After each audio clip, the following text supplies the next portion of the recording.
Balle donnée en retrait par McBride. Centre de hold et la balle sort. Chalmers était à la réception avec Budzinski. Le Chenadec. Alors que Blanchet revient.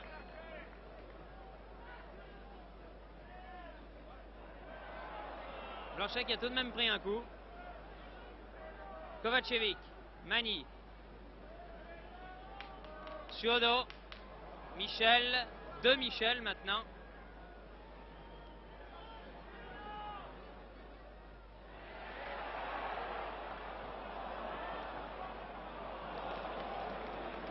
Mauvais contrôle là d'un rien de la part de Kovacevic et balle qui a finalement atterri sur Simpson. Oui. À qui la faute là?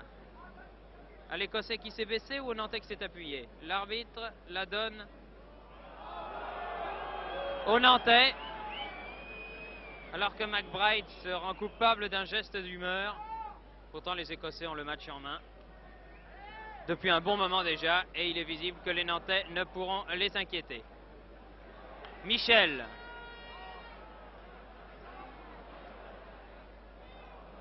Chalmers relance le jeu. McBride. Johnston.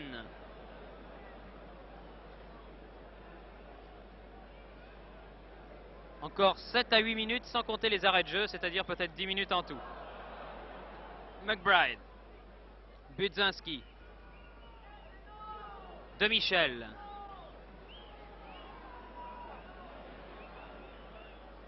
Cherche Mani, mais trouve le demi-défensif Clark. Chalmers. Lennox. Johnston. Maintenant en position d'avancante. Vous voyez, il est partout. C'est un véritable petit poison. En Écosse, ils l'ont surnommé la puce volante.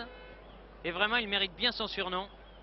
Car c'est un petit ailier remarquable, un ailier de débordement, comme malheureusement on n'en voit plus beaucoup. Murdoch, toujours pour Celtic de Glasgow, qui domine en cette fin de match. Chalmers.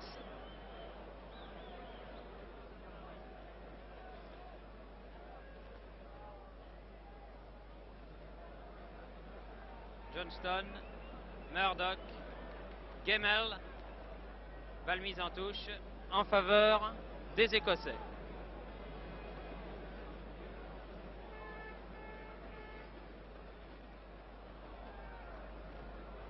Michel.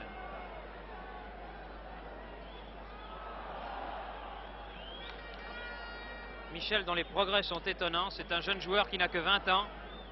Et vraiment c'est un très très grand espoir pour notre football. Robin a accroché le ballon au passage par Murdoch. Murdoch qui donne à Hold. Budzinski. Le Chenadec. Mani.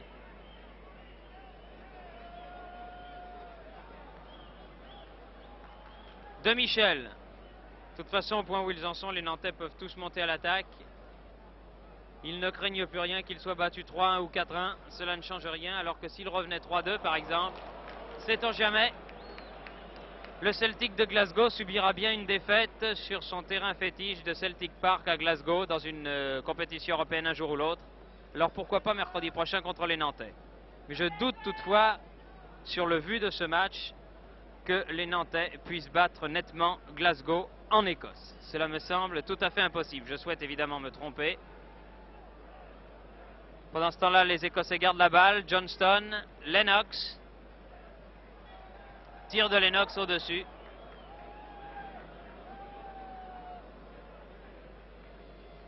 Alors qu'il reste 4 minutes, plus les arrêts de jeu, si M. Campo les a comptés.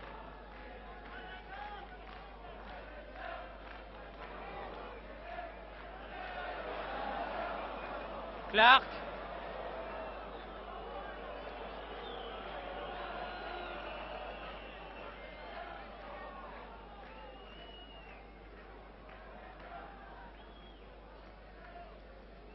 De Michel fait la remise en jeu. Simon.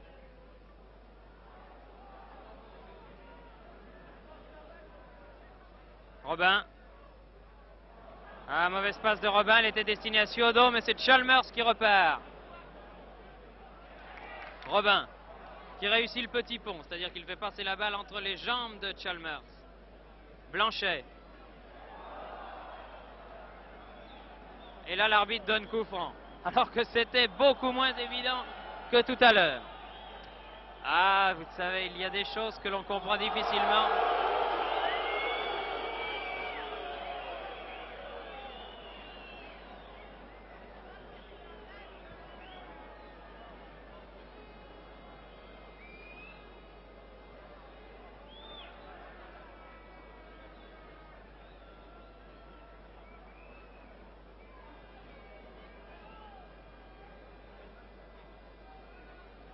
Les Écossais font le mur.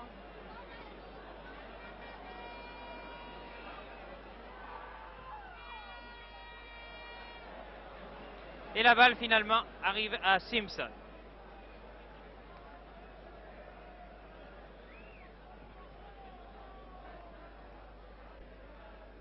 De Michel. Michel cherche Mani et il ne trouve que les Écossais qui se dégagent. Robin intercepte. Pierre Lair de Chalmers, coup franc pour Nantes.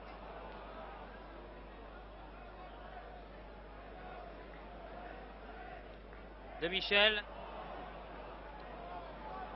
Johnston.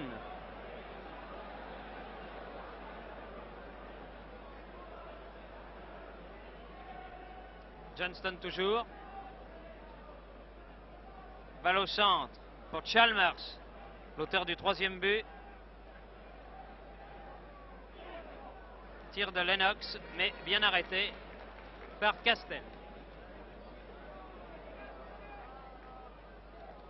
Le Chenadec. Mani, le Chenadec, Budzinski. Balle en profondeur pour... Ah là là, Kovacevic aurait peut-être pu la rattraper cette balle, mais il n'y croyait visiblement plus. Comme n'y croient plus ces Nantais, toujours menés par 3-1 sur leur terrain en match aller des 8e de finale de la Coupe d'Europe des clubs champions. L'année dernière, ils avaient été éliminés au premier tour par Partizan de Belgrade, futurs finalistes. Cette année, ils ont passé un tour, mais ils seront probablement éliminés par le Celtic de Glasgow qui risque d'aller loin dans cette compétition.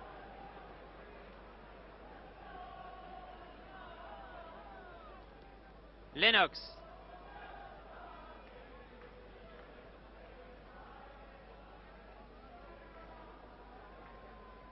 Johnston. Clark. O'Neill. Johnston.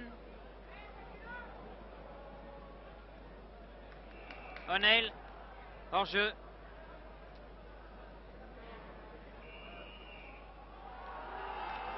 Et l'arbitre siffle donc la fin du match. Il n'a pas décompté les arrêts de jeu, qui se termine donc par la victoire du Celtic de Glasgow, qui a battu l'équipe championne de France du Football Club de Nantes par 3-1. 2 buts de McBride et 1 but de Chalmers. À la mi-temps, le score était de 1-1. C'est Mani qui a marqué le seul but nantais. Victoire tout à fait méritée d'une grande et belle équipe qui ne s'est pas contentée que de préserver le résultat comme ils l'ont fait après le repos, mais qui a réussi des actions de grande classe. Le match retour aura lieu mercredi prochain. À mon avis, les Nantais n'ont pas de grande chance, mais je le répète, je souhaite me tromper. Ce reportage vous était transmis depuis Nantes, depuis le stade Marcel Saupin, où les images étaient de Jackie Hertaud.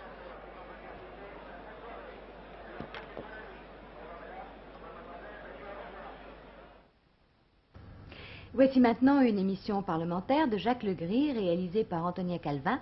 Nous retrouverons ensuite Pierre Dumayet et Pierre Desgroupes qui en